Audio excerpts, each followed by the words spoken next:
సమాధానం గలదానివై దేవుని యందు భయభక్తులు కలిగి ఆయన యందు ఆమె ఎంత విశ్వాసాన్ని కనపరిచింది. ఆయన చెంగు ముట్టితే చాలు నేను బాగుపడతాను అనే విశ్వాసము అంది.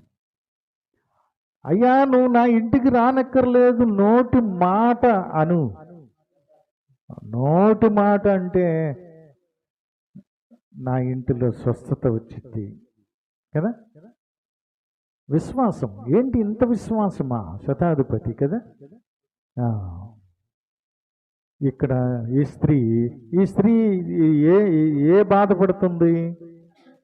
రక్తస్రావం కలిగినటువంటి ఎన్ని సంవత్సరాల నుంచి? 12 ఏళ్ల నుంచి ఈ మాట ఏమో చెప్పుకోలేదు కదా, చెప్పుకోలేదు. అందుకని ఆమెకు ఒక ఆలోచన వచ్చింది. విశ్వాసముతో ఆయనను టచ్ చేస్తే ఎవరు అనగానే నేను వణుకుతూ వచ్చినప్పటికీ ఒప్పుకుంది. నేను అంటుకోలేదు, నేను ముట్టుకోలేదు అని అంటే స్వస్థత వచ్చేదా?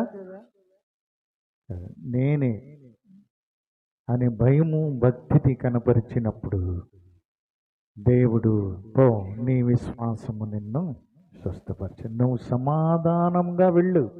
ఇంతకుముందు ఎవరు ఆమెను పలకరించేవాళ్ళు కాదు, ఎవరు ఆమెకి దగ్గరికి వచ్చేవాళ్ళు కాదు. ఎందుకు?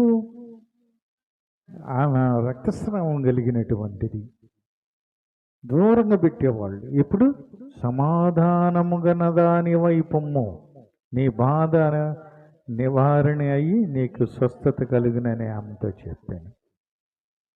చూసారా, ఇక్కడ జైలరు కూడా వణుకుతూ, అప్పుడు ఆయన పాటలు